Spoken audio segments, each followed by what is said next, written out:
Donc, bonjour à tous les présents. Merci d'être là pour ce nouvel atelier orchestré par notre ami Philippe de Marillac de MV Design.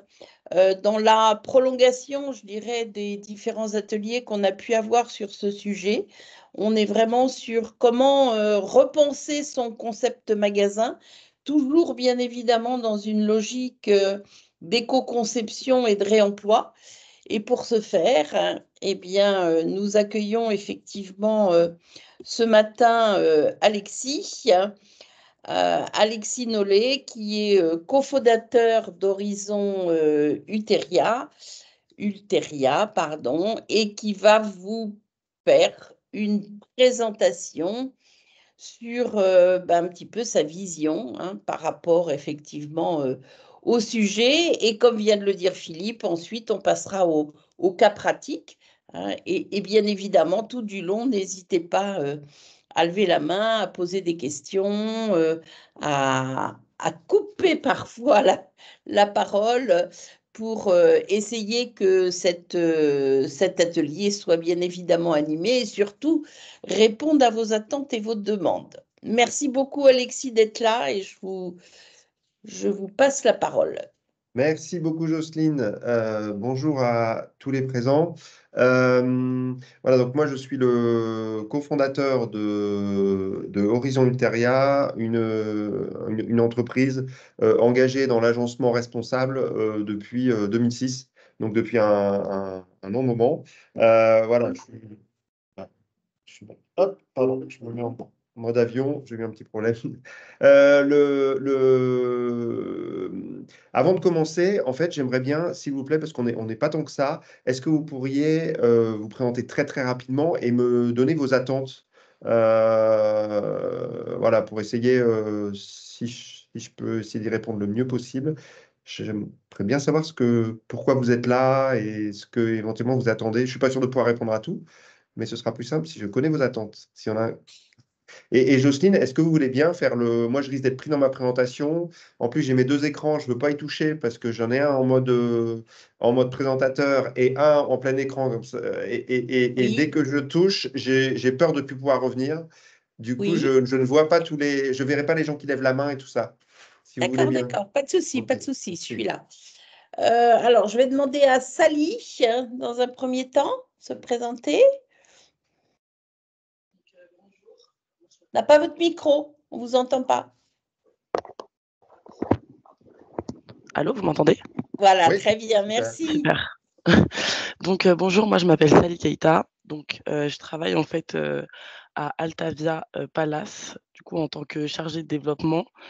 Donc moi je viens de la part, enfin je travaille avec Stéphanie Payet, donc au GBD France et donc voilà, moi je suis un peu sur ce qui est communication et travaille sur les offres commerciales justement d'Altavia Palace avec en même temps Julien Rebel, directeur créa. Voilà. Très bien, merci. Gérald, si je peux vous passer la parole. Volontiers. Charles Tansen en charge du développement durable chez Picard.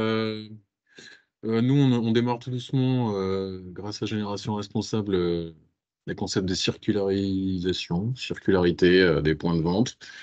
J'ai vu qu'il y avait un nouveau GT sur le sujet, donc jamais à l'abri d'apprendre encore d'autres choses avec notre direction technique. Je suis en train d'ailleurs d'essayer de convier notre directeur technique, comme je suis très très en retard dans l'agenda. Je vais voir s'il peut joindre à nous, mais sinon, c'est toujours utile de voir ce qui est imaginé par tous les acteurs. Donc voilà. Merci beaucoup, Gérald. Noah, est-ce que vous pouvez vous présenter, s'il vous plaît?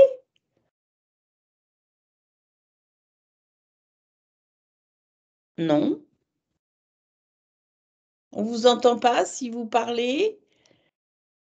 Bon, alors en attendant que vous vous captiez, est-ce que Iman peut se présenter? Oui, bonjour à tous. Bonjour. Je suis Iman Zoupia, chef de projet chez Altavia Palace. Et je suis là pour apprendre de nouvelles choses Et merci d'ailleurs pour cette initiative. C'est très intéressant.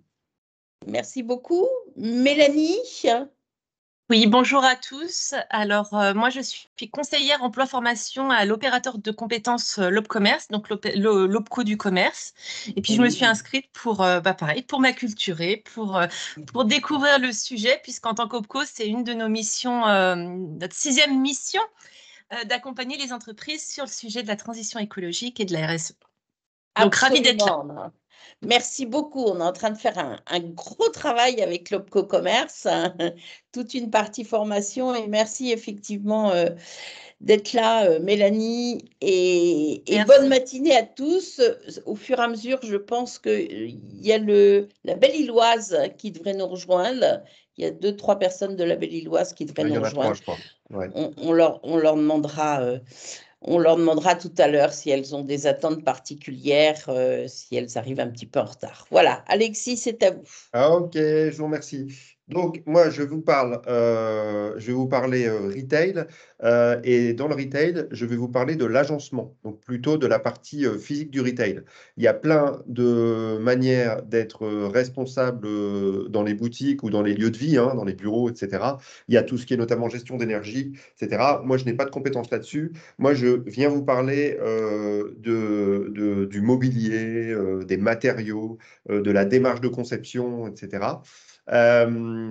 Je terminerai par vous montrer un exemple qui est les magasins Fago, les magasins de mode responsable. Voilà, donc d'abord, ce sera plutôt de l'apport un peu théorique, et puis ensuite, on illustrera pour moi, le concept de magasin le plus abouti en termes de RSE. Et puis, il y a Philippe qui nous rejoindra et qui nous fera l'ami Kaline, et puis Kiabi. Voilà, avec peut-être une vision plus large que l'agencement. Alors, pour nous, je dis pour nous, quand les chargés de partenariat, quand les designers chez nous, quand la prod, etc., réfléchit à la conception, donc c'est notre vision, hein, je pense qu'il peut y en avoir plusieurs. Et puis nous, on est dans voilà, c'est un chemin, c'est une manière de penser, etc. C'est pas une méthode 1 + 1 = 2. Il y a des compromis à faire, il y a l'aspect économique, il y a l'aspect disponibilité, etc., etc. Voilà, c'est pas quelque chose qui est gravé dans le marbre. Néanmoins, quand on regarde, nous, un projet d'agencement avec nos clients, évidemment, il y a 4 facteurs qui rentrent en compte. Il y a le délai, bon ça, on ne peut pas faire grand-chose. Il y a les coûts, la faisabilité et le pourquoi. Qu'est-ce qu'on veut faire avec son magasin. Et on essaie de regarder peut-être un petit peu différemment ces 4 angles. Le délai, je vous ai dit, on ne peut pas y toucher. Le coût, le premier auquel on pense, évidemment, c'est le montant de vie, c'est-à-dire les euros. Et quand on parle éco-conception, quand on essaie de faire transpirer la RSE dans son point de vente ou dans son lieu de travail, on essaie de regarder aussi les coûts cachés. Les coûts cachés, c'est les dettes qu'on peut laisser pour les générations futures. Donc, quand on s'attaque à ce problème, voilà, nous, ce qu'on essaie, c'est de minimiser les externalités négatives produites par l'agencement. Voilà, il y a plusieurs façons d'y répondre. Il y a l'éco-contribution, donc ça c'est OK, je pollue, je compense. Et il y a aussi une manière de travailler le sujet en faisant en sorte qu'on ne pense pas uniquement coût, évidemment c'est primordial, mais qu'on puisse regarder aussi l'impact social de la production, l'impact social du choix des matériaux et l'impact environnemental, notamment tout ce qui est mode d'assemblage, quels matériaux on choisit, est-ce que c'est biosourcé, est-ce que c'est des matériaux qui sont à base de pétrole, etc., etc. Bon, si jamais, je ne vais pas le passer parce que voilà, il est un peu long, mais sur Brut, il y a un petit reportage où les déchets, nos déchets partent-ils, enfin, vous pouvez le regarder, c'est assez, voilà, en gros, ce qu'il dit, c'est que tous nos déchets, ils sont envoyés en Asie, hein. Il faut savoir que Voilà, il y a une grosse partie de nos déchets qui sont envoyés en Asie. Donc nous, on peut faire ça. Quand on conçoit quelque chose, si on regarde que le coût, on peut se mettre la tête dans le sable et dire peu importe où ça part, mais en faisant ça, il faut quand même savoir qu'on crée une dette écologique et que ce n'est pas nous en Europe qui la payons. Voilà. L'éco-participation, ça, je suppose que vous le connaissez, hein. Donc, nous sommes les metteurs sur le marché. Nos clients, ils payent une éco-participation. Donc, dans le devis, il y a un petit pourcentage de taxes, en fait, de taxes que nous, on reverse, évidemment, nous, on le reverse un pour un, hein, à des organismes qui financent toutes les entreprises d'aviation, etc., qui travaillent sur le réemploi du mobilier, sur l'upcycling, le surcyclage, ou alors sur le mobilier durable. Le réemploi du mobilier, c'est un peu le cinquième dan comment dire, de l'éco-responsabilité, c'est-à-dire que là, on ne produit rien de plus que on n'utilise pas de nouvelles ressources. Par exemple, c'est des chaises, des bureaux qui ont été utilisés 2 ans, une boîte ferme, au lieu de tout jeter. Voilà, de plus en plus, il y a des acteurs qui sont spécialisés pour aller trouver les gisements et puis faire en sorte qu'ils soient réemployables au meilleur prix. Voilà. C'est un secteur qui était, bon, ça fait longtemps, nous, ça fait 15 ans qu'on est sur le sujet. C'est un secteur qui était plutôt, qui a mis du temps à démarrer parce qu'en fait, ce dont on s'est rendu compte, c'est que les coûts logistiques et l'impact aussi CO2 logistique fait qu'en fait, ça doit être de multiples solutions locales. Voilà, ça doit être vraiment territorialisé parce que sinon, le gain de, comment dire, du réemploi peut être complètement perdu à cause des coûts logistiques. Le deuxième, donc le réemploi, c'est, on pourrait dire, le must. On ne réemploie pas, enfin, on n'utilise pas de nouvelles ressources. Ensuite, il y a une deuxième façon de faire du mobilier de l'agencement, c'est l'upcycling ou en français le surcyclage. Là, donc ces organismes qui reçoivent l'éco-participation, ils participent à trouver des gisements de matériaux. Donc là, c'est toujours pareil, des bureaux, des chaises, même des portes et fenêtres, etc. Ils sont désassemblés et on trie les déchets pour faire en sorte, enfin les déchets, les matériaux pour faire en sorte qu'ils puissent être réemployés. Voilà. Et avec ces matériaux, eh ben, on refabrique. Donc, il y a une opération de fabrication, donc utilisation de CO2, mais il n'y a pas d'utilisation de nouvelles ressources. Voilà. Donc, ça, c'est le deuxième niveau. Et le troisième niveau, nous, c'est celui auquel on se situe, on fait du neuf, mais uniquement à partir de matériaux recyclés et recyclables. Et en fait, je vous ai un peu mis des échelles, hein, cinquième dan, quatrième dan, troisième dan. La réalité, c'est qu'il faut de tout. Parce que ce sera très difficile pour une entreprise à envergure nationale ou même avec quelques agences pour avoir une homogénéité, pouvoir fournir toute France quelque chose en réemploi. Donc souvent, c'est un mélange de réemploi, un peu d'upcycling et pas mal de neuf en essayant que ce soit le plus clean possible. Voilà, je vous ai parlé de l'empreinte carbone, hein. De plus en plus, ça c'est demandé, de plus en plus, c'est travaillé. On veut pouvoir mesurer partout dans toute la chaîne de l'entreprise. On a commencé par les produits, les achats directs, et maintenant on arrive sur les achats indirects, dont nous faisons partie.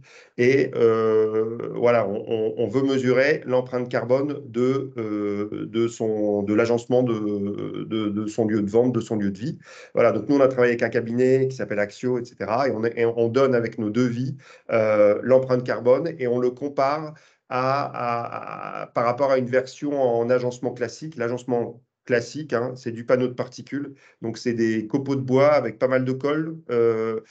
Et puis dessus, on met un revêtement plastique, un revêtement issu de la pétrochimie. Voilà. Et voilà, nous, on est capable de donner l'équivalent CO2 versus une version, on va dire, classique.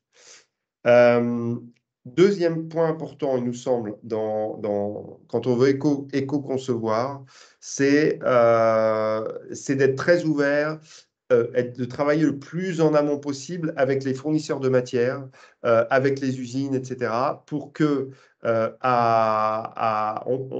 comment dire, à fonctionnalité équivalente, il faut connaître ce qu'il y a disponible sur le marché, ce qui est le moins nuisible, etc. Parce que on peut se faire une idée de je veux du chêne, je veux tel matériau, etc. Je veux le concevoir de telle et telle façon, et pour une fonctionnalité voulue, et que cette fonctionnalité, on puisse l'avoir en économisant, en soyant peut-être un peu plus juste, un peu plus frugal, tout en ne nuisant absolument pas à la qualité du rendu et de la fonctionnalité.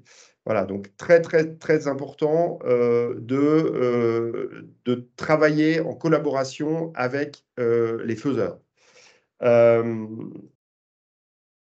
Voilà, après, voilà, on a identifié à peu près 5 niveaux. Hein, quand on veut créer, ce qui paraît le plus facile, c'est de créer sans aucune contrainte, c'est-à-dire je crée, je ne tiens pas compte de ressources, etc. Je ne tiens pas compte de la matière, de son impact, etc. Voilà. Bon, bah, ça, c'est un peu un temps qui est terminé. Ensuite, il y a voilà, on peut créer en regardant déjà ce qu'on a sur place. Quand on veut remplacer l'immobilier, qu'est-ce que je peux réutiliser? Ensuite, aller voir dans le réseau de magasins, ensuite aller voir chez les fabricants, chez les fournisseurs. Et le top du top, mais ça, pour l'instant, c'est quelque chose qui a, j'allais dire, une intention, mais voilà, est-ce qu'on peut travailler au maximum avec ce qui est dispo tout simplement dans la nature? On n'y est pas, pour être honnête. Bon, ça, c'est un peu... OK. Ensuite, voilà, hyper important, voilà, nous, on s'attache à, évidemment, les concepts, les trucs, on s'attache à ce que ce soit beau, etc. Mais en même temps, est-ce qu'on peut se permettre encore d'avoir des fantaisies sans utilité? Voilà, c'est assez dur, hein, c'est-à-dire que quand un beau tableau, quelque chose de pur, finalement, c'est souvent plus compliqué, beaucoup plus de réflexion, etc., pour arriver à la quintessence et à quelque chose qui paraît très simple et qui finalement a nécessité. Voilà, bah, c'est un peu pareil. Tout ce qui est inutile, etc., on essaie de le réduire pour toujours pouvoir utiliser moins de matière. Et puis autre chose, l'intemporalité, voilà, l'intemporalité importante, les effets de mode. Bon, ça se dit soi-même, hein, c'est à la mode pendant 2 ans. Si tous les 3 ans, il faut changer tout parce qu'on est allé très très fort dans quelque chose de très marqué dans son époque, j'allais dire dans son année, et ben voilà, on sait qu'on va devoir réutiliser de la matière plus tard pour changer tout ça. On a des petites matrices, je ne vais pas vous les détailler, mais on a des matrices qui sont. Alors, ça, c'est la Shop Expert Valley qui a fait ça. Ils ont fait un super boulot. Donc, ils ont. Enfin, il y a 9 critères qui peuvent être regardés quand vous concevez, quand vous pensez à un projet. Il y a la fonctionnalité, il y a l'impact matière, il y a la consommation énergétique, la durée d'utilisation. Bref, je ne vais pas vous les lire, vous les avez devant vous. Mais ça vous permet de passer à travers votre projet et de checker, OK, ça, est-ce qu'on a fait gaffe? Est-ce qu'on a fait gaffe? Est-ce qu'on a fait gaffe? Déjà, en utilisant cette matrice, on peut aller assez loin. Nous, on a évidemment à cœur de privilégier les matières biosourcées. Voilà, les matières biosourcées, il y a un site que vous pouvez aller voir qui s'appelle produitsbiosourcés.eu. Voilà, biosourcé en normatif, il faut qu'il y ait tout ou partie qui soit biosourcé, c'est-à-dire issu de la nature. Il peut y avoir 1% et on peut dire que c'est un produit biosourcé. Donc, c'est pour ça qu'il y a ce référentiel, un label produit biosourcé qui a été créé pour être un petit peu plus exigeant quand même que 1% de matière. Nous, on a fait un choix très clair en faveur des bois massifs. Voilà, on utilise beaucoup le bois, donc qui est un matériau recyclable, hein, et puis des matériaux recyclés également. Bois sous toutes ses formes, hein, qui permet de faire tous les rendus. Et rien qu'en choisissant les bois massifs, voilà, on coche déjà pas mal de cases sur le chemin de l'éco-conception. Pour aller voilà, sur le bois, il y a beaucoup d'essences de disponibles. Voilà, ces essences, elles sont disponibles c'est un matériau vivant, donc là encore, important d'échanger avec ceux qui sont proches de la ressource. Par exemple, le bouleau qui était très disponible il y a peu de temps, et ben, sa provenance, c'est principalement la Russie. Et donc, il est plus, voilà, là en ce moment, il est plus disponible. Euh, Quand on dit massif, c'est souvent une couche de massif sur du contreplaqué. Voilà, là aussi pour économiser les bois un peu précieux, on pourrait dire que je mets le chêne dans les bois précieux. Hein. Comment dire, des matériaux qui en fait sont des couches de massif, une fine couche de massif de chaque côté et avec une âme en contreplaqué au milieu. Voilà, et c'est étonnant comme la combinaison d'une essence de bois et de la finition associée peut donner un rendu extra. La majorité de l'agencement, hein, ça travaille le strat, hein, les nuanciers aiguerres, etc. On peut arriver aux mêmes choses en étant beaucoup plus responsable, durable. Là, quelques. Voilà, nous, on fait un travail sur les essences, voilà, toutes les essences on appelait ça l'Euroscore, c'est-à-dire est-ce que c'est cher, pas cher, en comparatif, et le Dispo Score, est-ce que c'est dispo, pas dispo. Quand il y a les petites barrières, c'est qu'on n'a pas, voilà, on est en train de travailler dessus, voilà, on a caractérisé. Nous, on utilise uniquement du bois labellisé PEFC. PEFC, qu'est-ce que c'est? Donc c'est un label anglo-saxon. Donc, c'est une forêt gérée durablement, donc une forêt qui respecte la biodiversité, dont les sols et les eaux sont respectés, qui est en bon état sanitaire, qui se renouvelle et qui bénéficie à toute la société. C'est une ressource en bois, c'est un puits de carbone, c'est-à-dire qu'on ne fait pas de coupe rase, et c'est aussi un lieu où on peut se promener, un lieu de loisir. Voilà, donc nous, l'intégralité de nos bois sont labellisés PEFC. Hop. Les types de panneaux qu'on utilise, je vous ai parlé du bois. Alors le bois, ce n'est pas uniquement le bois massif, c'est-à-dire ce que vous voyez à l'écran là à gauche, la tranche, hein, c'est des troncs qui sont tranchés. Voilà, avec ça, nous on utilise ça pour faire des parties en massif. Mais il y a aussi dans le massif, il y a aussi comment dire, des matériaux qui sont des bouts de massif qui sont collés, et on utilise des colles les plus saines possibles, qui sont collés pour donner des panneaux qui peuvent servir de structure aux agencements. Donc il y en a plusieurs sortes, du lamellé collé, du contreplaqué laté, du multipli ou du 3 plis. Ce que nous n'utilisons pas. Alors quand je dis que nous n'utilisons pas, c'est nous dans notre manière de voir l'éco-conception et comment on fait transpirer la RSE, cascader la RSE jusque dans les boutiques ou les lieux de travail, dans les bureaux, etc. Il y a des clients, voilà, on ne peut pas y aller d'un coup et tout remplacer. Donc, nous, on a des solutions pour de manière partielle, quelquefois, utiliser ces matériaux avec un stratifié dessus. Mais c'est très anecdotique et c'est sous réserve qu'il y a voilà, qui est également une partie, qui est une avancée de notre client sur quelque chose de plus responsable. Donc voilà, tout ce qui est panneaux de particules, OSB, MDF, etc. La particularité de ces produits, c'est que ce sont des copeaux de bois qui sont liés avec de la colle qui émet des composés COV, composés organovolatiles, et qui voilà, qui petit à petit le rejette. Voilà, l'ADEME est son prochain combat. J'ai l'impression que c'est la qualité de l'air.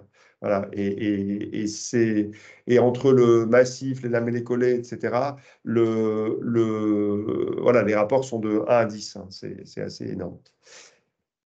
Les colles, évidemment, important. On utilise exclusivement la colle vinylique, hein, toujours sans COV.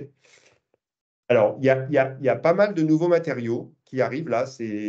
On est en espèce de maturité de l'agencement responsable. Il y a beaucoup de matériaux qui sont issus de déchets plastiques, issus de déchets d'écailles de poisson, issus de déchets d'huîtres, tout ce qui est coquilles d'huîtres, issus de papier, issus de filets de pêche, issus de... j'ai aussi volant de badminton, etc. Enfin, je ne dis pas qu'il y en a un qui naît tous les jours, mais il y en a quand même beaucoup. C'est pas mal de startups qui se lancent là-dessus.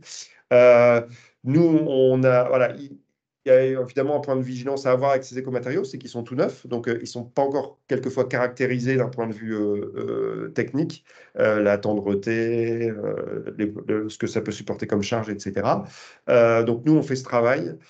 Et puis aussi, on voit des boîtes qui naissent et qui meurent malheureusement 2 ans après parce que ça ne prend pas, parce que ça n'a pas Voilà, c'est pas exactement ce qu'on comment dire, les résultats ne sont pas à la hauteur de ce que les gens qui ont lancé attendaient.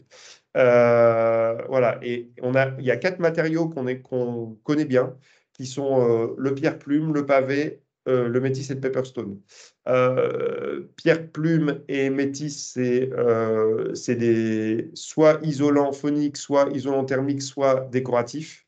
Voilà, ça peut être inséré aussi, par exemple, dans des bureaux quand on veut séparer des cloisons, enfin quand on veut des cloisons de séparation, on peut aussi le mettre dedans. Le pavé, là, c'est pour faire, vous verrez dans le concept Le Fagot, on fait vraiment des meubles avec. Là, c'est du plastique recyclé. Et Pepperstone, c'est des papiers et cartons qui sont compressés de manière vraiment, ça devient dur comme de la pierre. Et il y a une résine pour lier tout ça qui n'est pas issue de la pétrochimie. Voilà, donc ça, c'est 4 matériaux qu'on connaît bien, dans lesquels on a confiance et qu'on utilise régulièrement. Euh, Voilà, il y a le pavé, voilà, c'est un panneau qu'on connaît bien.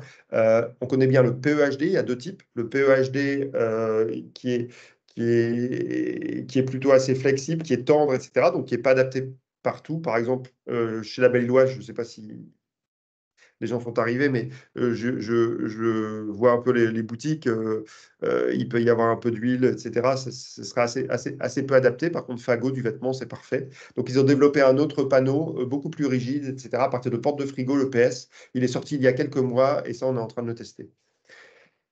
Au niveau des prix, c'est des matériaux qui ils sont neufs, il faut développer l'outil industriel, il n'y a rien qui est amorti, etc. C'est plutôt c'est utilisé de manière, comment dire, on ne fait pas tout le mobilier hein, avec ça parce que c'est les rapports de prix du contreplaqué ou du 3 plis ou des lamellés collés, on est entre 10 et 45 euros le mètre carré, alors que pour le pavé, on est plutôt, vous voyez, entre 87 et 389 euros selon les quantités puis les dimensions. Voilà, et ça, c'est nos prix, hein. C'est-à-dire c'est les prix d'achat pour nous. Donc, on en a des rapports qui sont élevés. Néanmoins, moi, je pousse beaucoup à ce que, même en mettre une petite touche, mais ça pousse la filière. Ces filières-là de produits recyclés ne pourront se développer que si vous, les donneurs d'ordre, les acheteurs, jouez également le jeu. Et même si c'est une petite table, même si c'est... Voilà, vous testiez, vous engagiez avec nous, là, toute la filière autour du mobilier responsable pour qu'on puisse progresser. Voilà, donc il y a quelques couleurs, hein. Je vais pas vous... Il y a d'autres matériaux qu'on a en test. Ostréal, coquille d'huître. Alors ça, c'est un matériau qui se traite comme de la pierre, hein. C'est-à-dire c'est un marbrier qui le travaille, on le commande et ensuite on peut l'insérer dans des mobiliers. Et ensuite, un autre matériau qui est dur comme de la pierre, mais qui est à base de copeaux de bois, qui s'appelle le goudio. Les finitions, contrairement à ce qu'on pense, c'est pas parce que vous prenez du matériau recyclé et du bois ou des dérivés du bois massif que vous allez avoir une ambiance chalet de montagne ou magasin bio. Il est complètement possible de faire quelque chose de très moderne, notamment grâce aux finitions. Donc les finitions, nous on utilise uniquement des finitions à l'eau. Il y en a 2 types, hein. Il y a les peintures. Donc, les peintures, c'est couvrant. Et on peut aller jusqu'à des rendus très lisses, etc., un peu comme une laque. Et ensuite, il y a des rendus plus naturels qui sont des teintures. Donc, les teintures, ça pénètre un petit peu dans le bois. On voit encore l'aspect vivant, enfin le bois. Voilà, donc c'est 2 types de finition qui permettent de réaliser à peu près tout. Voilà, quand on parle finition, hein, il y a le matériau, il y a la préparation de surface, il y a la coloration et la protection. Un petit peu comment dire, dans le technique, mais voilà les 4 étapes importantes et les 4 étapes où on fait des choix ensemble. Voilà, nous on essaie toujours hein, Vraiment, en éco-conception, il y a beaucoup de choses qui se passent dans l'interprétation du besoin, dans bien communiquer, mais pourquoi vous voulez ça? Et en fait, quand on a bien compris pourquoi, nous, on essaie de faire des propositions la plus sensée possible et qui sortent du sempiternel panneau de particules et finition plastique dessus. Voilà. Aussi parce que quand ça prend un choc, ce mobilier, bah, c'est pas réparable. Hein. C'est une petite couche. Vous avez déjà vu ça dans les stations-service, ça se voit beaucoup parce que c'est pas mal usé. Mais il y a un petit choc, boum, on voit le panneau, c'est abîmé, ça se répare pas. Quand vous êtes avec des matériaux plus massifs, un petit coup de ponçage et c'est reparti.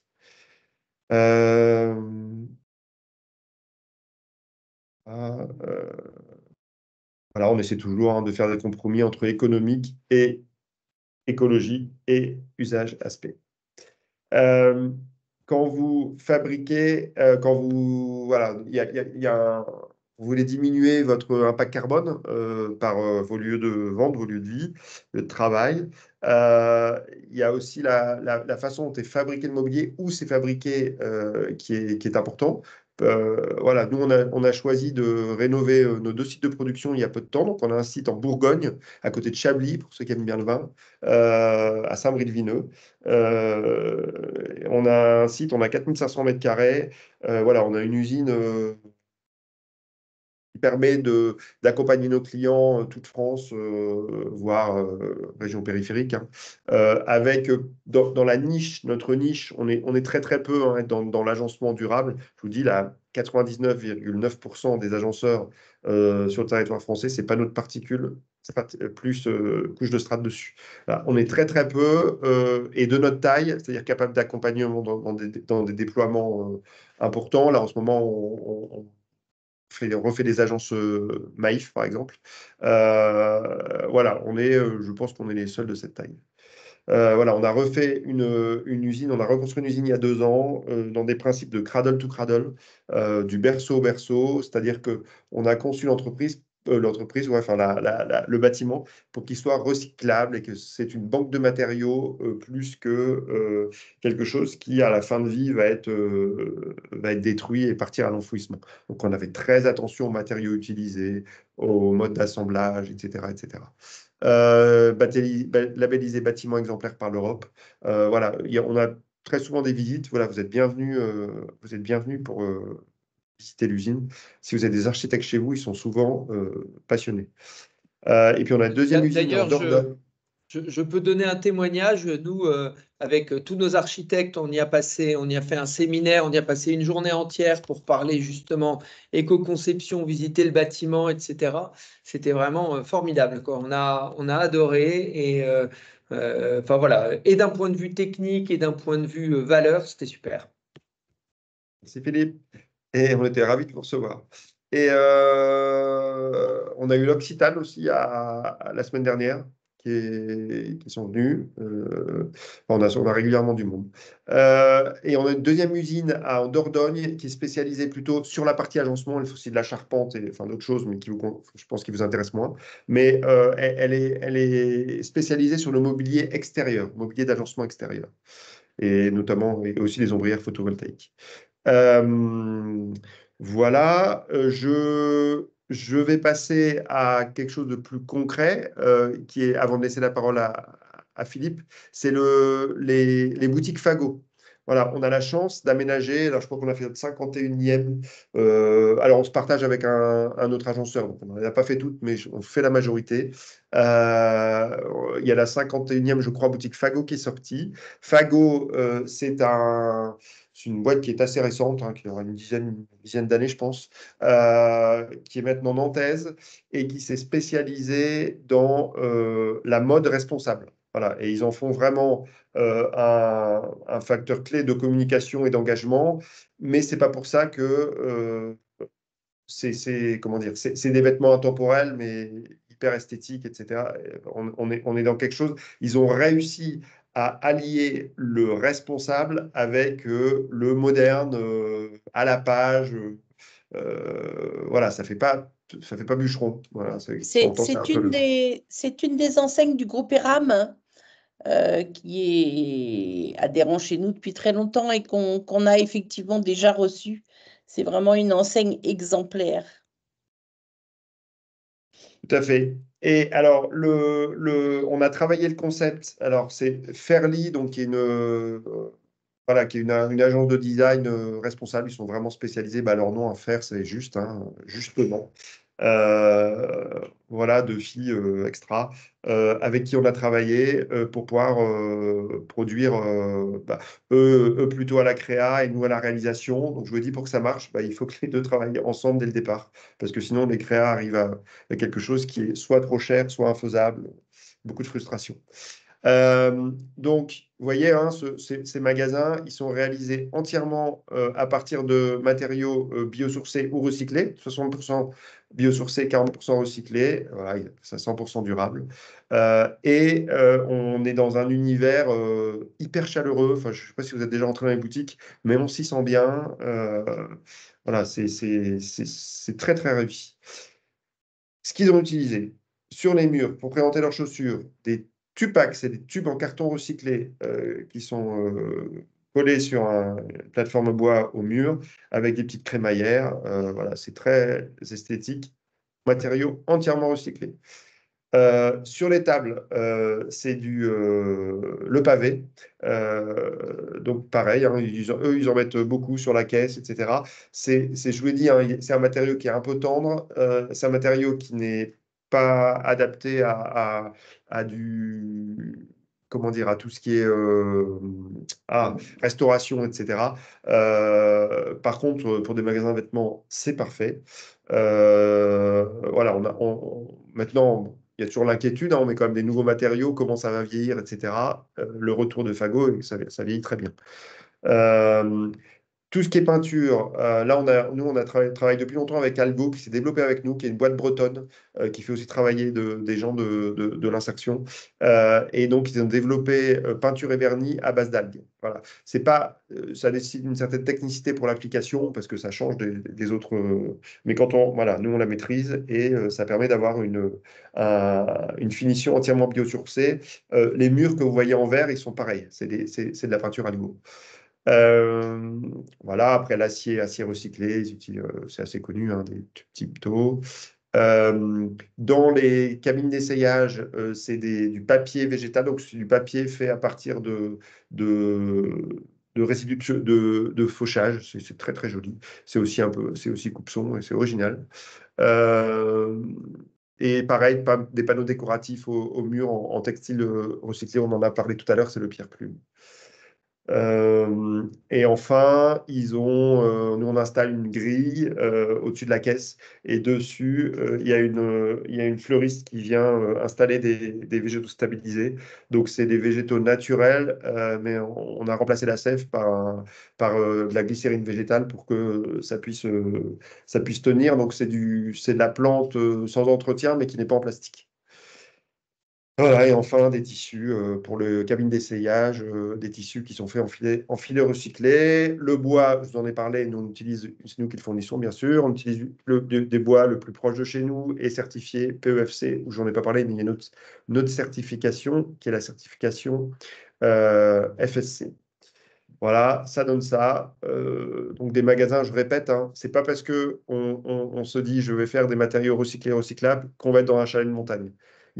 Ça y est, maintenant on a et les matériaux, et les techniques, et le savoir-faire pour faire quelque chose en même temps esthétique, en même temps durable, et en même temps un coût raisonnable, un coût du marché. Hein. Fago ne continuerait pas comme ça si on n'était pas placé quoi, par rapport à l'agencement standard. Voilà, là c'est le corner Galerie Lafayette. J'ai terminé. Je vous remercie beaucoup pour votre attention. Si vous avez des questions, je suis tout oui. Et puis, je laisse la parole à Philippe. Merci Alexis. On va peut-être voir s'il y a des questions. Ah, Gérard. Ouais. Merci Alexis. J'ai une Vas-y, question Gérald. sur le bilan global de ce concept. Est-ce que vous avez réussi à apprécier les choses sur un aspect environnemental, au moins sur le carbone par exemple, ou quand vous dites coût du marché, c'est quel surinvestissement pour quel bénéfice global sur une surface donnée ou un mètre cube donné, je ne sais pas quelle est l'unité utilisée Ouais, pour quelque chose qui je vois. permette d'avoir un discours d'ascenseur auprès de décideurs. Je l'ai En pas, une phrase. je l'ai pas en tête. Je l'ai pas en tête. Moi, j'ai noté votre nom. Je vous répondrai par LinkedIn. Enfin, on se contacte et je vous réponds. Ce que je peux vous dire, c'est que de toute façon, nous, on ne passe pas si on est plus de 10, voire 15% plus cher que la même chose en strat. Ça, et c'est normal. Enfin, à un moment, Mhm. l'économie, elle est là, hein. Donc, de toute façon, le surcoût raisonnable, il n'est pas plus de 10%. Deuxième chose que je peux vous dire, c'est que comme les gens sont assez surpris, en général, en venant nous voir, ils se disent ça va être vachement cher. Et comme nous, on maîtrise pas mal nos filières d'approvisionnement, etc., je pense qu'on a des prix en massif et enfin, sur tous ces matériaux-là, on a des prix que les autres n'ont pas. On a une puissance d'achat que les autres n'ont pas. Ce qui fait que assez souvent, on se retrouve à des tarifs, on nous dit même, vous êtes bien placé. On travaille avec Lagardère Travel Retail. Lagardère Travel Retail, c'est des appels d'offres. C'est pas, enfin, il n'y a pas de communication, quasiment, il y a très peu de communication orale. Des appels d'offres arrivent, répond qui veut. Il y a des critères très clairs. On vous dit si vous êtes dans le deuxième round ou pas. Deuxième round, et il y a le prix qui joue beaucoup, hein. Dans le deuxième round, ils en gardent 3 et on repart et on fait régulièrement des magasins avec eux en restant sur notre principe que je vous ai exposé. Voilà. Et après, le rendement au niveau CO2, etc., il y a très peu d'enseignes qui le font jusqu'au bout. Nous, on donne ce qui est la consommation CO2 de notre matériau et la consommation CO2 d'un matériau du même mobilier, mais avec une solution standard. Après, Fago, je pense qu'ils l'ont fait. Je vais m'enseigner. Je vais essayer d'être un peu plus. Vous avez des difficultés à convaincre des décideurs? C'est ça le. Ouais, il vient de rentrer dans mon bureau, c'est le pire, c'est notre directeur technique. Bonjour. Bonjour. T'as le gros machin flou derrière. Ouais, Ouais. le gros machin fou derrière. Enchanté. Non, Enchanté. c'est toujours utile d'avoir, de pouvoir dire effectivement surinvestissement de temps pour temps d'économie CO2, enfin avoir quelque chose qui est assez marquant pour rassurer des acteurs. Mais volontiers, si vous pouvez m'envoyer les infos par Ok. LinkedIn, Ok. ce sera utile. Ok. Après, si c'est sur un autre indicateur, c'est bien. Ouais, mais Ça peut être là, j'ai sur pas l'eau, le. ça peut être sur l'épuisement de ressources. Ouais. Ok, merci beaucoup. En tout cas, ça donne envie d'aller visiter. Ah bah, Jocelyne, vous êtes bienvenue. On aura votre presse, Ouais. Alexis. On J'imagine organise des que séminaires, Jocelyne, hein. Pardon? on aura votre presse, j'imagine. Oui, Peut-être. bien sûr. Vous aurez un quoi? Pardon, j'ai pas entendu. La présentation Oui, bien sûr. Oui, que oui. vous venez de faire. Oui, bien Ouais. sûr.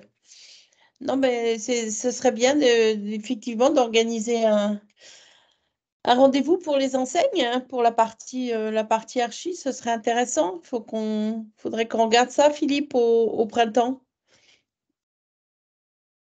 Je pense qu'il y a pas Ah mal bah, d'enseignes qui peuvent être intéressées pour mieux comprendre justement sur place et voir un peu plus, d'un peu plus près, tous ces soucis de matériaux et autres et les incidences prix et voilà, ça peut être non, très mais intéressant. complètement. Et puis c'est un site, enfin voilà, c'est vraiment un site de fabrication. Donc, enfin, vous pouvez Mmh, voir les machines, vous pouvez voir le process. mmh. Et c'est aujourd'hui une des entreprises les plus, voilà, les plus vertueuses et les plus responsables dans ce domaine. Donc, c'est pour Mmh. ça que nous, on a fait un séminaire là-bas et ce qu'on y a découvert est vraiment très intéressant, quoi. Donc, non, ça vaut vraiment la peine. C'est où C'est à Chablis, non? Saint-Bréville-Vineux. Saint-Bréville-Vineux, vous allez sur la ligne 14 ou la ligne 6 jusqu'à Bercy, qui est une petite gare que pas grand Oui. monde connaît. et vous prenez un TER, c'est un voyage dans le temps. C'est pas il n'y a pas de TGV, c'est un TER et vous êtes 1h40 plus tard à Auxerre et nous, on vient vous chercher et ensuite, on est à 10 minutes de l'usine. C'est Auxerre, la JA, premier de Ligue 1 en ce moment. Ceux qui suivent le foot. Ligue 2, Ligue 2, Ligue 2. Ligue 2. On en Oui, reparle c'est ça, volontiers. j'allais dire, premier de Ligue 1, ça commence à dater. Je pense Non, que c'est encore la première division. Mais leader de Ligue 2 ou deuxième, là, je ne sais plus. Ils ont perdu contre Pau, ils ont fait match nul, je ne sais plus. Non, mais avec grand plaisir, il faudrait commencer à regarder si on peut organiser ça, soit sur le printemps, soit à la rentrée, mais ce serait bien. Vous pouvez leur vendre, hein, on fait une dégustation de vin si c'est voilà, en général. Ah, bah, alors là. Ça plaît bien. Avec grand plaisir. Merci beaucoup, Alexis. Est-ce qu'il y a d'autres questions ou est-ce que Philippe prend la parole? Non, je vois pas de main levée, pas d'autres questions. Donc, à vous, Philippe. Bonjour à tous. Après le cas Fago, moi je vais vous présenter 2 autres cas sur lesquels on a travaillé avec une volonté de démarche d'éco-conception. Le premier cas dont je vais vous parler, c'est celui de la Micaline, avec qui on travaille depuis maintenant pas mal d'années et qui est une entreprise, comme vous le savez, parce que c'est un membre influent de Génération Responsable. Attendez, hop, je recale. C'est un membre surtout qui est en train pour la deuxième vague, si je puis dire, de labelliser l'ensemble de ces points de vente commerçants responsables avec beaucoup d'acharnement, je dirais, hein, puisque ce sont des franchisés et qu'il faut convaincre chacun d'entre eux de rentrer effectivement dans une démarche d'amélioration continue. Exactement. Et donc, d'un point de vue éco-conception, ça a évidemment beaucoup influé la façon dont on a travaillé avec eux. Et je dirais que le premier point, mais qui est toujours un peu le même, hein, c'est qu'on a retravaillé un concept en pensant tout d'abord réemploi, en se disant qu'est-ce qu'on peut garder de l'existant, qu'est-ce qu'on peut réhabiller pour pas forcément avoir à tout changer. Alors, il y a des sites qui sont amortis et où les franchisés sont partants pour changer plus en profondeur et des assets qui sont fatigués, etc. Mais on a vraiment essayé de conserver un certain nombre de choses malgré tout. Voilà, pour rappel, on a travaillé également toute l'identité, mais c'est un peu moins le sujet de l'éco-conception tout de suite. Ça, c'était l'ancien logo et le nouveau. On avait également travaillé l'ancien logo, mais voilà, bon, on est allé vers quelque chose de plus sobre, de plus simple, tout en gardant la double typo et puis cette symbolique du cœur qui était très présente dans le territoire graphique avant, qui est carrément devenu le symbole à l'intérieur du bloc-marque. Et donc, qu'est-ce qu'on a fait? La première chose, donc, on a retravaillé évidemment tout ce qui est façade. Voilà, pas de démarche d'éco-conception particulière sur la façade, c'est plutôt à l'intérieur qu'on a pas mal de choses. Et donc à l'intérieur, dans les points un peu clés, donc là vous allez voir un certain nombre d'éléments. Alors je vais pas trop parler de, enfin je dis un mot quand même, mais après je vais surtout me concentrer sur la partie matériaux et éco-conception. On a réfléchi avec eux évidemment sur tout ce qui est contenant, sacherie, pour essayer de effectivement développer un peu le vrac, limiter limiter tout ce qui est emballage, ou alors essayer de travailler sur des emballages qui sont à partir évidemment, de matériaux plus responsables. Voilà, donc il y a eu tout un travail là-dessus. Alors, un peu avec nous, mais là, c'est plus directement la Micaline, mais ils ont vraiment beaucoup travaillé sur ces sujets. Donc, nous, c'est plus sur la partie archi-organisation générale. Et ben déjà, on a beaucoup, effectivement, je le disais, essayé de retravailler sur le réhabillage de mobilier existant. Donc, tout le concept a été travaillé avec ces deux options. Soit vous prenez du neuf, soit on a les solutions pour réhabiller l'existant. Voilà, de récupérer aussi certains mobiliers comme des chaises, des piétements de table. Voilà, ça, on a souvent gardé les piétements pour juste retravailler le dessus de la table. Voilà, donc ça a été un point important de la démarche. Ensuite, on a travaillé les plafonds. Voilà, on les voit ici. Donc les plafonds qui sont en dalle acoustique fibre de bois de la marque Knaupf organique. Donc voilà, c'est un produit qui est à la fois biosourcé, qui est issu d'une filière française. C'est de la fibre de bois d'épicéa. Voilà, et en plus, tout leur sourcing d'épicéa est situé voilà, autour de l'usine, enfin dans un rayon de 200 km, je crois. Voilà, et le tout s'inscrit dans une démarche PEFC. Voilà, donc ça a été un point, bon, je ne sais pas si on le voit ailleurs, c'est surtout là qu'on le voit. Un deuxième élément qu'on a travaillé, c'est le sol caoutchouc de la salle. Voilà, le bon vieux linoléum. Ben, on revoit aussi là les plafonds. Enfin, ce qu'il y a de sympa dans ce plafond, c'est que la matière est jolie. Elle a quelque chose, quoi. Elle renvoie une dimension un peu naturelle. La teinte est jolie. Et franchement, enfin, d'un point de vue design, pour reprendre ce que disait Alexis tout à l'heure, voilà, ça ressemble pas du tout à un chalet de montagne. Ça a vraiment du charme. C'est très agréable. Voilà. Le sol caoutchouc, ça nous, c'est quelque chose qu'on utilise dans beaucoup de projets. Alors évidemment, vous ne pourrez pas le mettre dans des projets où vous avez des actifs très lourds. Et d'ailleurs, on l'a utilisé dans la partie salle. Mais si vous posez des frigos dessus, etc., évidemment, ça marque trop. Donc le sol serait abîmé très vite. Voilà. En revanche, effectivement, ce principe de lino dans la salle fonctionne très bien. Alors, on a utilisé aussi le pavé. On le voit un peu voilà, ici, là, au niveau du meuble à cookies, et puis un petit peu en restauration. Alors, tout à l'heure, Alexis disait que c'était peut-être pas idéal pour la restauration.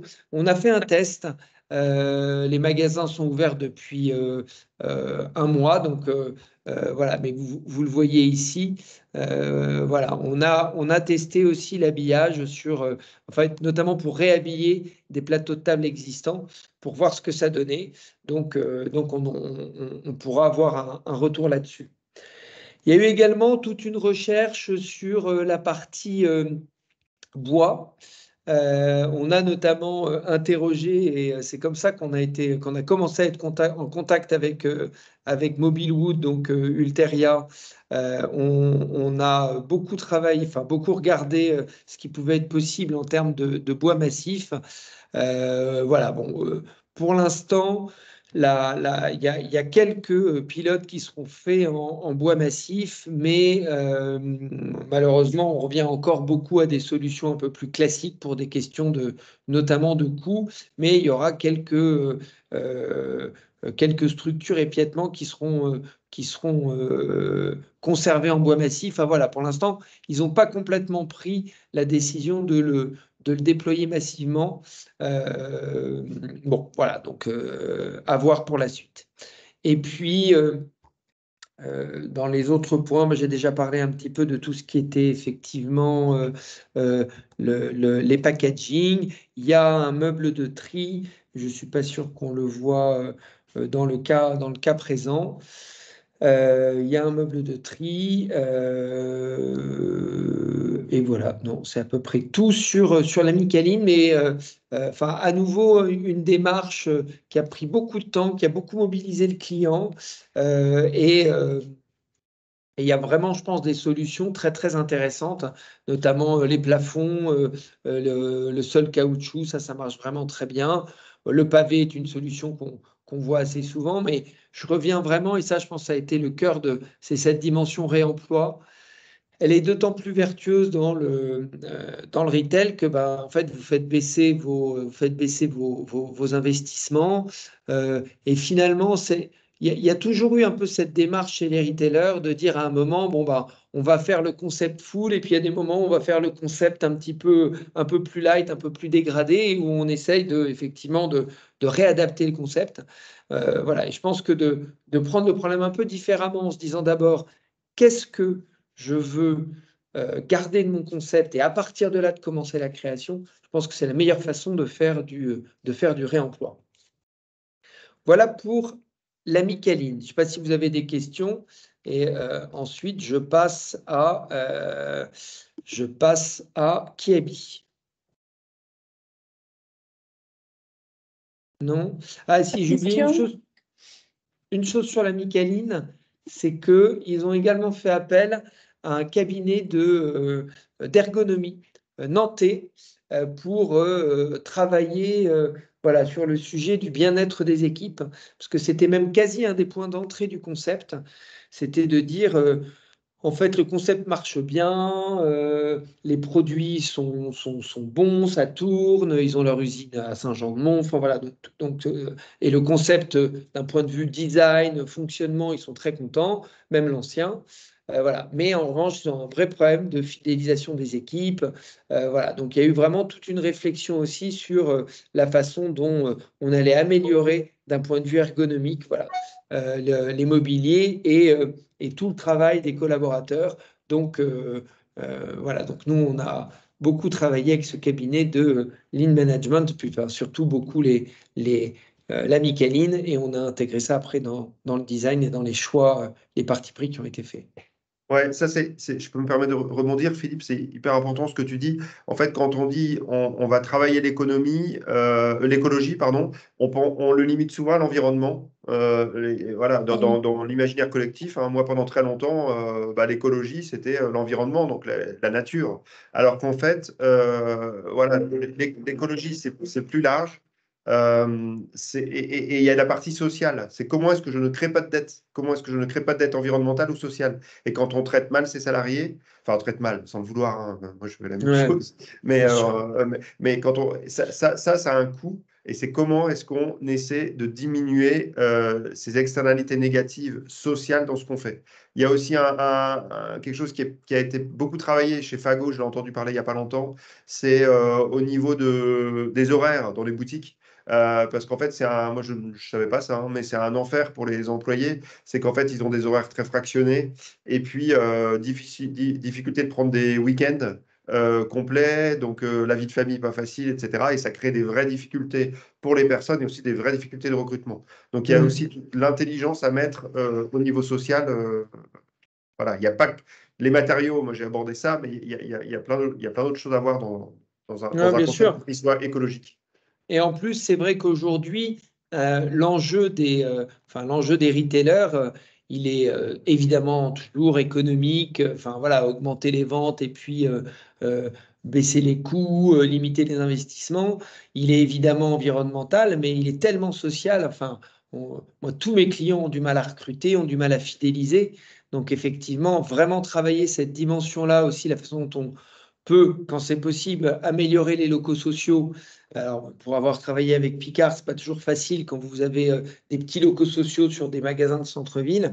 Voilà, quand vous travaillez avec Auchan et que vous avez une salle de pause qui fait 80 mètres carrés avec la lumière naturelle, etc., vous pouvez vraiment faire des choses sympas pour les salariés. Et voilà, ça contribue aussi à votre performance économique.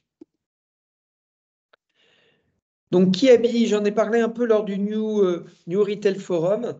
Donc, Kiabi, l'enseigne avait 3 grands objectifs dans ce nouveau concept qui a été ouvert à Valenciennes, Petite Forêt, et également en Espagne dans un centre commercial, celui d'Isla Azul, à côté de Madrid. Et donc l'objectif de Kiabi, il était triple, il était vraiment de créer un concept disruptif en poussant les curseurs sur 3 sujets. Le premier, c'était tout le sujet omnicanal. Le deuxième, c'était tout le sujet d'expérience. Et le troisième, celui dont on va parler, c'était vraiment la dimension RSE, avec évidemment une réflexion sur tous les nouveaux usages, la seconde main, la réparation, le recyclage et tout. Et puis, un travail sur l'éco-conception. Et donc, en fait, pour ça, on a travaillé avec EVA, avec qui, vous savez, on développe aussi en ce moment, qui développe en ce moment, notamment avec Picard, un test de logiciel à même de mesurer l'impact environnemental d'un magasin et d'un nouveau concept. Et donc, en fait, on a embarqué EVA sur le projet Kiabi pour nous aider à renforcer encore l'approche environnementale et la mesure côté Kiabi. Donc, ils ont travaillé sur tout un diagnostic avec les forces et les faiblesses de Kiabi, donc à la fois sur la performance énergétique, sachant qu'au niveau de l'éclairage, ils avaient déjà des choses qui étaient très performantes, qu'en revanche, il y avait un vrai problème de déperdition thermique à cause notamment de l'isolation du bâti, de l'absence de sas sur le magasin pilote, et puis évidemment, il y a les sujets de mètres cubes à chauffer ou à climatiser avec la hauteur de plafond. Et c'était un concept qui avant était très noir et qui avait été très scénarisé avec une coque noire, et on avait fermé tous les, enfin pas nous, mais les équipes à l'époque, elles avaient décidé avec l'agence qui les accompagnait de faire une boîte noire pour théâtraliser l'offre, donc il n'y avait pas du tout d'éclairage naturel. Au niveau du mobilier, il y avait déjà des choses bien qui étaient faites, notamment le fait que ce soit très monomatériaux, un mobilier démontable et puis évidemment une livraison à plat.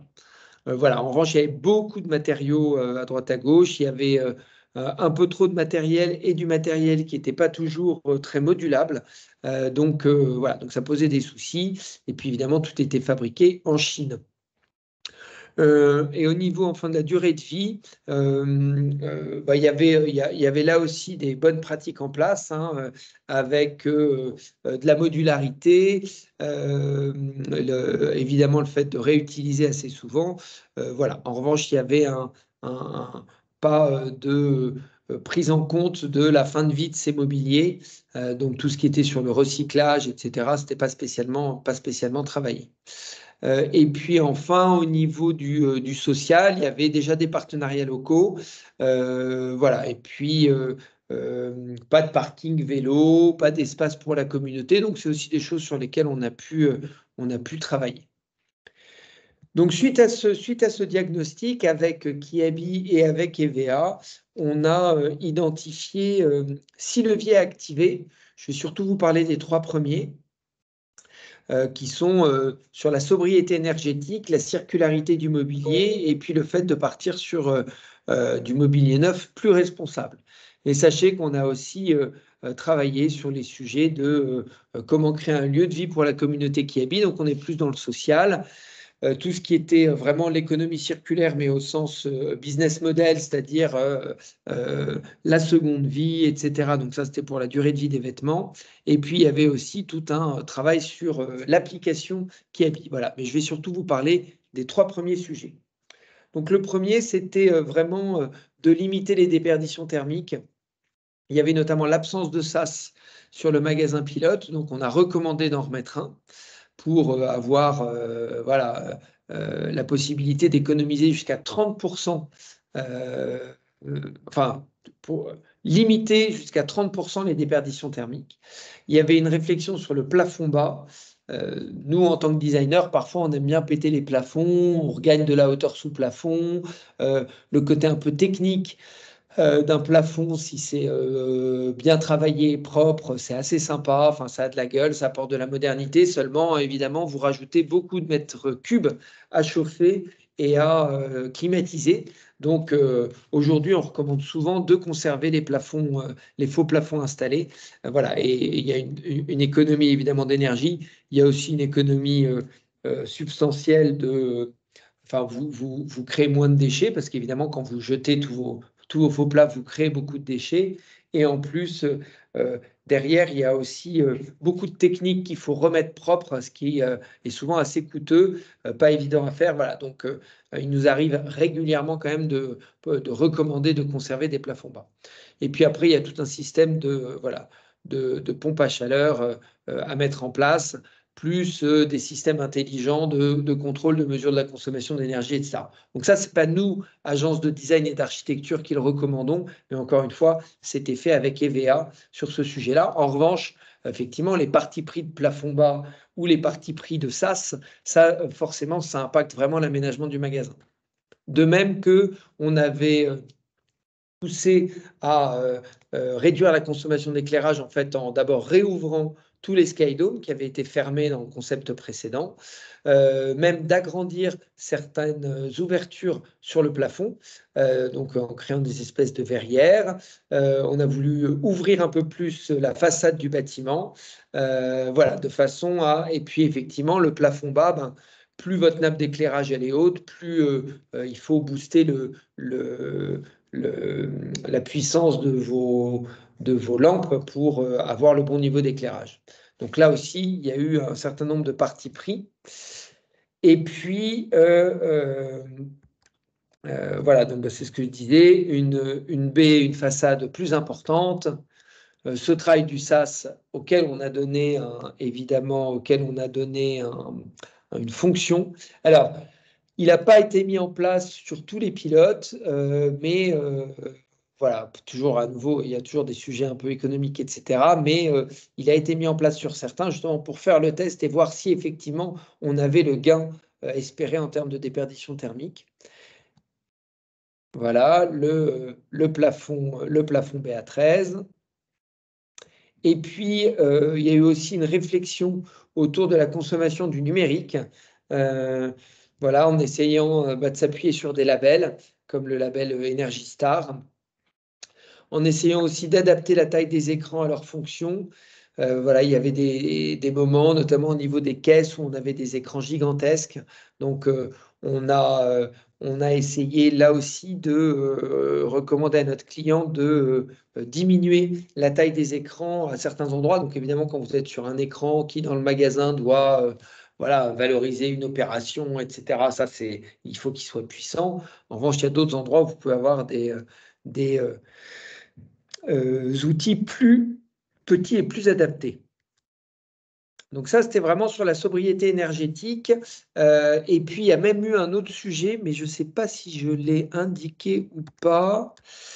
Oui, c'était ça, j'ai oublié d'en parler.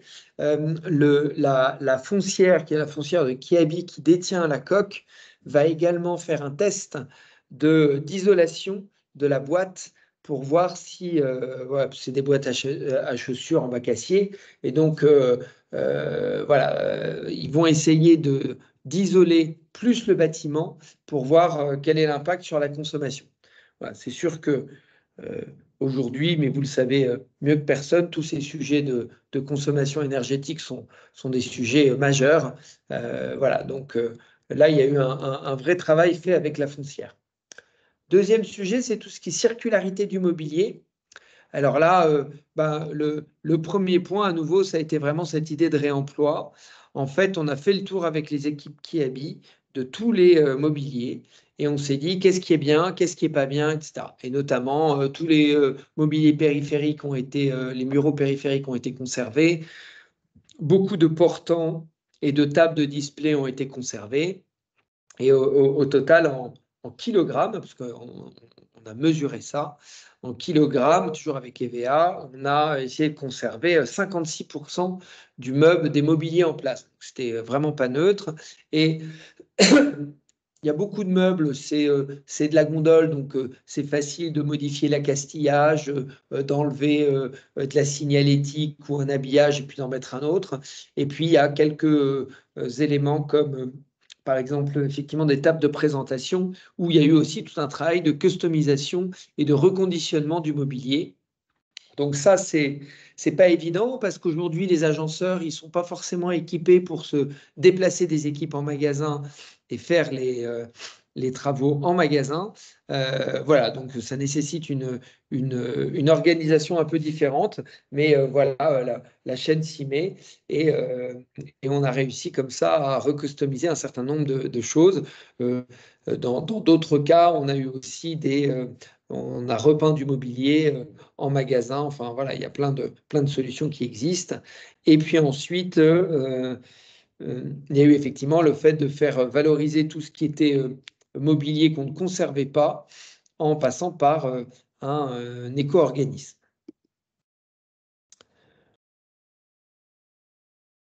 Voilà, alors là, effectivement, il y a, bon, enfin, c'est des choses que j'ai dites un peu sur les clés de la réussite, le fait qu'on ait fait un état des lieux en amont, qu'il y ait eu effectivement aussi une inspection qualité, hein, parce que on peut conserver, mais vous avez quand même des mobiliers qui à un moment sont tapés, ont trop vécu et sont plus en bon état. Donc évidemment, il faut y faire attention. Voilà.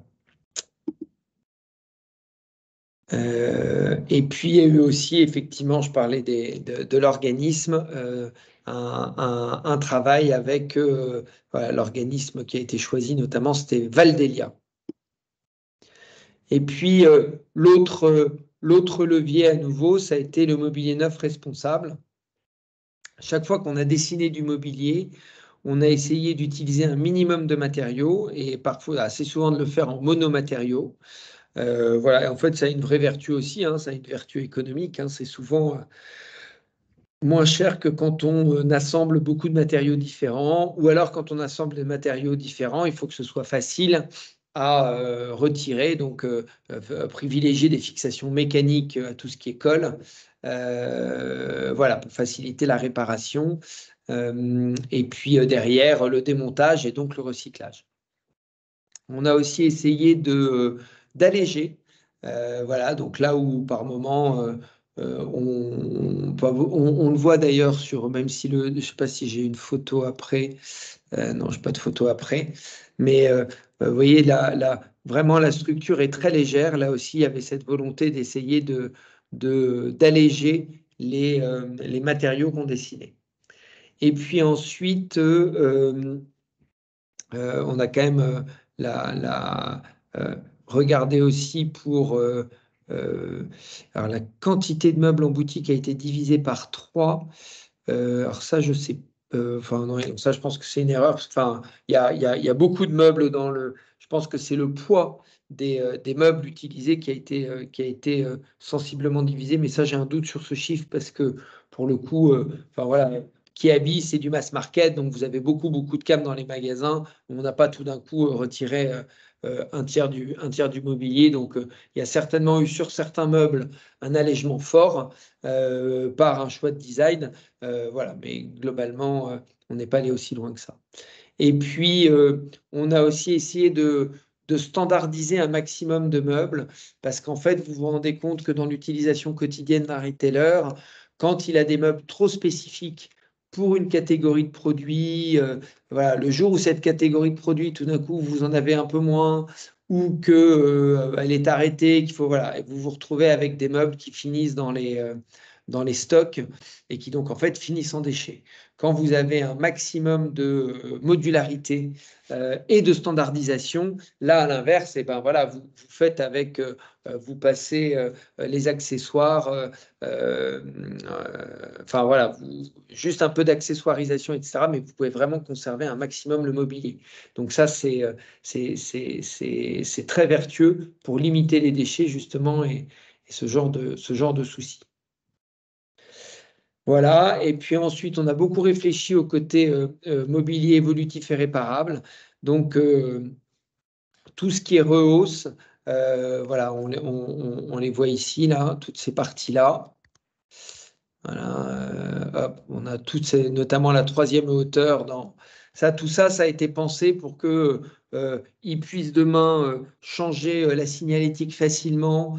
Donc ça veut dire que s'ils refont un concept, s'ils font une évolution, si tout d'un coup ils créent une nouvelle catégorie dans le magasin et qu'ils ont besoin de faire un habillage spécial, ils n'ont pas besoin de balancer le meuble et d'en refaire un autre. Ça vient juste, c'est travaillé sous forme de rehausse. Et hop, c'est quasi du plug and play, donc c'est vraiment très très facile. Voilà, facilement personnalisable et facile à adapter. Donc ça, c'est vraiment hyper vertueux aussi pour permettre aux enseignes d'animer au maximum leur magasin, de créer un effet de nouveauté fort, voilà, avec un investissement très très très light. Et puis enfin, on a essayé de sourcer évidemment de manière responsable, avec de la fabrication française quand c'était possible. Donc ça, il y a eu beaucoup de fabrication française sur les pilotes. Voilà, tout ne sera pas fait en France dans le déploiement. Il y aura toujours une partie de Chine, mais bon. Il y a eu des tests faits avec des matériaux recyclés renouvelables, dont le fameux pavé, parce que malheureusement, on voit à quel point sur ces matériaux recyclés renouvelables, dès que vous voulez passer en industrialisation forte, voilà, c'est pas toujours facile. Voilà, alors que si vous travaillez sur du bois massif, évidemment, voilà, chez Ulteria, pour le coup, ça fonctionne. Non, mais trêve de plaisanterie, c'est sûr que. Mais c'est comme quand vous redécouvrez le lino ou le liège ou des choses comme ça. Il y a aussi des matériaux qui sont en fait là depuis longtemps, qui sont de fait des matériaux renouvelables, tout ce qui peut être en bambou. Alors même si évidemment le bambou ça vient d'Asie, mais voilà, vous avez vraiment des matériaux qui existent depuis longtemps. Nous on utilise, mais plutôt en tertiaire, du liège, notamment pour l'insonorisation, etc. Vous avez aujourd'hui des gammes vachement intéressantes. Le lino, pareil, plutôt sur du tertiaire ou sur de la restauration, un peu plus compliqué sur du retail, mais le lino, c'est vraiment une matière formidable, en plus, qui insonorise. Donc, enfin voilà, il y a vraiment des produits vachement bien. Et puis aujourd'hui, en termes de rendu, vous avez vraiment des choses très, très jolies. On a mis dans notre bureau. Voilà, et puis évidemment, en regardant tout ce qui est label. Et puis là, un petit clin d'œil à voilà, une mise en scène qu'on a fait dans le magasin de Kiabi où on retrouve des échantillons de certaines matières recyclées qui ont pu être réutilisées dans le magasin. Donc voilà un peu deux démarches où ça mobilise beaucoup les équipes de faire toutes ces recherches sur des matériaux plus responsables, de réfléchir réemploi plutôt que de réfléchir uniquement à je jette et puis je repars from scratch. Voilà, et puis tout ce travail aussi fait avec EVA qui a été vachement intéressant sur des aspects d'énergie et autres, et également pour quantifier.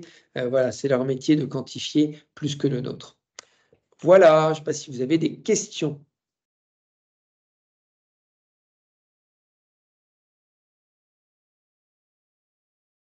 Pas de questions. Pas de questions. Si, moi j'ai la même. Si EVA était dans la boucle, j'imagine que là, pour le coup, il y a une quantification, une petite appréciation sur des impacts environnementaux, des indicateurs, non? Oui, alors, mais il n'y a pas eu... C'est confidentiel. Non. Il y a eu... alors, hop, je reprends le fichier. Il est sur... typiquement, en fait, ce qu'on a fait sur... c'est ce type de mesure. C'est-à-dire qu'il n'y a pas eu une mesure... Il n'y a pas eu de global, il y a eu pilier par pilier, axe par axe. Et non. Et vous savez pourquoi, Gérard? Parce que en fait, aujourd'hui, ils n'ont pas encore ce fameux logiciel qui est en cours de développement. Non, mais en fait, c'est vrai que le logiciel Ascore qu'ils utilisent sur la PLV, etc., ils ne l'utilisent pas encore aujourd'hui en retail. Et je pense que c'est tout le travail qu'on fait avec Jérôme, vous, Gérald, et avec Picard, qui va permettre de faire ce type de mesure, quoi. Donc, en fait, ce qui a été choisi avec Kiabi, c'était vraiment des indicateurs comme voilà, le pourcentage de meubles réutilisés, le pourcentage de valorisation dans ce qui était rejeté, etc. Donc, c'était des KPI plus poussés à certains endroits, mais il n'y a pas eu de mesure de type ACV. Ok. C'est déjà ça. C'est déjà ça. Et puis là, on espère effectivement que le logiciel va permettre de franchir un cap. On est encore dans de la R&D, hein, enfin de la R&D, d'innovation là-dessus, hein, sur tous ces calculs d'impact. Voilà, les ABAC ne sont pas encore tout à Non, fait mais là. vous avez compris que C'est pas mal de travailler en comparaison. j'essaye pas d'être enquiquinant. J'essaye que mais demain, notre univers devienne celui de la finance, simplement. En fait, c'est tout l'enjeu de notre métier, c'est de commencer véritablement à s'outiller, que la CSRD va nous ouvrir les bras pour le faire, la directive européenne, pour qu'il y ait enfin une double lecture et qu'on ne soit pas rapidement trusté par la finance qui dit c'est trop cher, j'ai pas les budgets, etc. Moi, faut déjà qu'on arrive à passer des messages pour dire certes, c'est trop cher, mais c'est 30% de CO2 en plus, 30% d'eau en plus par rapport à ce qu'on devrait faire, qui commence à irriguer quelques abacs sur certaines dimensions, qu'on puisse, comme Alexis a très bien dit, faire émerger cette dette.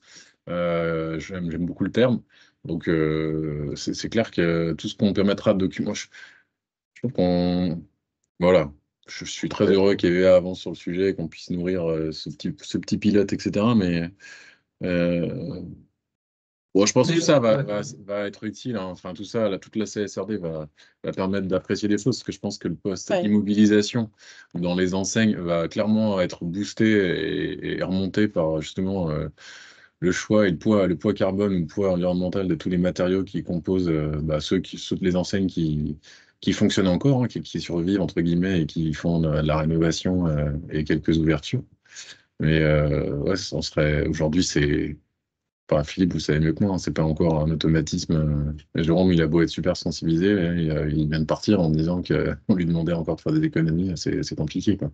Ouais, non, mais je sais bien, mais ce qu'il y a de sûr, c'est que moi, je vois Enfin, on a beau montrer des nouveaux matériaux, etc., tant que c'est pas mesurable, Voilà. le message il passe pas, hein. C'est pour ça que on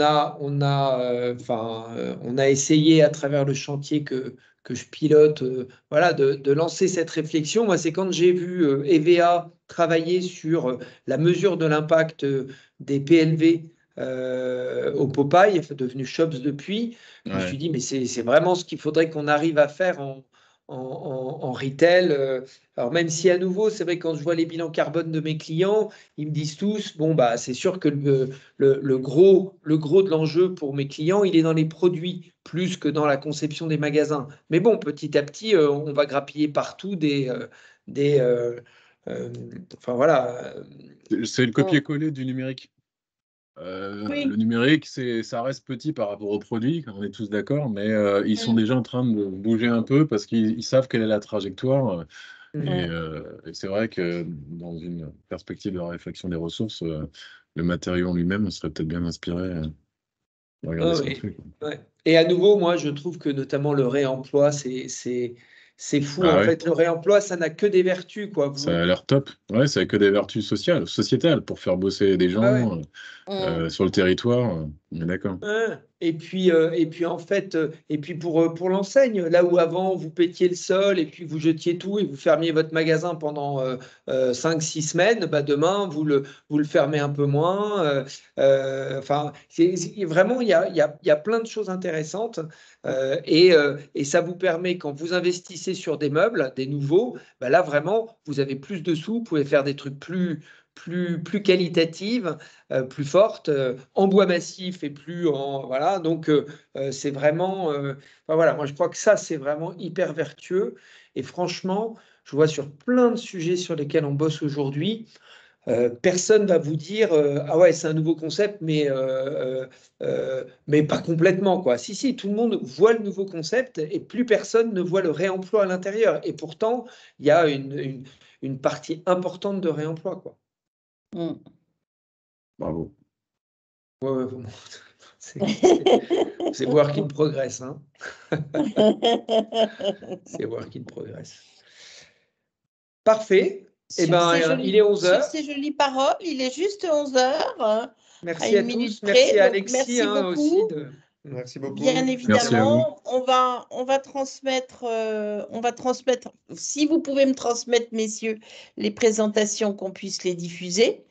Et on va également mettre en ligne le replay, puisque cet atelier était enregistré. Et j'ai eu un petit mot des gens de la Belle-Îloise qui m'ont demandé s'ils pourront bien voir le replay. Voilà, donc je pense qu'il y a eu un petit souci ce matin sur leurs agendas, mais on va leur transmettre rapidement, ainsi qu'à tous les autres adhérents. Merci infiniment. À très Merci bientôt. C'était très intéressant. Merci bien. À bientôt. Merci beaucoup. Bonne journée. À bientôt à tous. Bonne Au fin revoir. de journée. Merci. Au revoir.